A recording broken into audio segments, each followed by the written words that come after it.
G'day guys, Aussie Mark. This is going to be a really quick chat about, actually it's not a review of the Rajah free like it looks like it might be. We're actually going to talk about importing this. I've just received this today. I've been waiting on a package with this knife, another knife, and some other bits and pieces, and it's taken the best part of 2 weeks to clear customs. First time that's happened to me. And not surprisingly, when I picked up the package I did find the tape on the side saying it had been opened and inspected by Australian Customs. Really quickly, box, they obviously had a bit of trouble getting into it. Doesn't bother me that much. I mean, that's fine. So I had a bit of a tear, no worries. When I dug into the box though, being the lefty, I wanted to move the clip to the left, which as you can see I've done, but the clip wasn't in the box. So I actually found the other clip floating around in the main package. So it would have been nice to put it back, but at least they didn't lose it.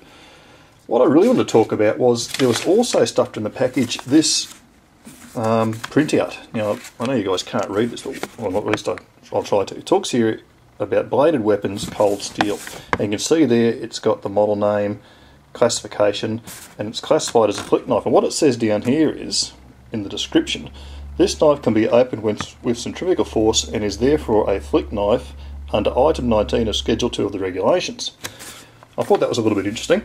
If it's a flick knife, why did they actually let it through to me? Not that I'm complaining, but that in itself was interesting. And I also thought, well, how do they define what constitutes a flick knife? I've studied the regulations, and anyone in Australia who's looking to import knives, I'd suggest you do the same. It's at customs.gov.au, and if you go into the import section you'll find this data sheet which you can print out or just read. Now, on the back it's got here about bladed weapons, and it talks about flick knives or similar devices. And what it says there is knives that can be opened with gravity or centrifugal force, which is what they're saying in this case, and or pressure applied to a button, spring or device in or attached to the handle of the knife. In other words, we're talking about automatic knives or spring assisted knives. Of course this wouldn't qualify as either. So they're talking about centrifugal force with this thing. I've only had it half an hour. I'm not going to try and demonstrate opening it with centrifugal force because I don't think I can. I was curious, so what I did was I rang the contact phone number, which I think I've got here somewhere, and I'll show this for my Australian viewers. This is on the website as well, but you can see there's a Customs Information Centre. That's their phone number, and that is the email address, which I'll come back to in a moment. Now I spoke to a rather helpful guy there, and he told me that it's done on a case-by-case basis, because what I was asking is first, is the list of the various models available to public, so I can see what I can and can't bring in? The answer to that was no. It's an internal, they're an internal database, internal documents.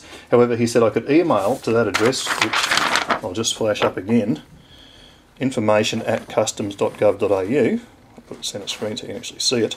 And if in that email I put the model number of the knife, the brand of the knife, and maybe a hyperlink to the website, they would look at that and then give me a determination, email back in writing, whether or not that knife was allowable. So that's something that you guys might consider doing for my Australian viewers. I then asked the question, in the situation or the scenario where I have done this, I've got approval on a particular knife, and given that there's a grey area, someone in the customs checks it at post and says, no, I don't believe this is right, and they then refuse to send it on, where do I stand?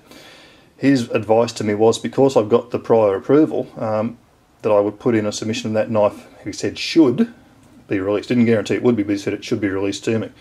So that might be a future experiment down the track. I'm sort of in two minds about trying to import folders, to be honest, after this. So there's some I want, but I'll probably give it a go. And maybe what I'll do, I definitely want to try and get a Benchmade 950 Rift in the very near future. I will probably send an email into them and try and get a determination on that, and if they do try and tell me it's a flick knife, well, maybe I'll try and argue the case that it's not, so that'll be a bit interesting in itself. Anyway, I didn't want to make this a long video. I'd be really interested to hear from any of my other Australian viewers, subscribers who've had a similar experience. How did you guys go with this? Have you had any problems? If you found solutions? Please understand that I'm not in any way, shape or form trying to import prohibited weapons. And for you guys, you should know that things like push knives, double-edged knives, that type of thing, which they define as daggers, they're all prohibited weapons. I'm not interested in those anyway.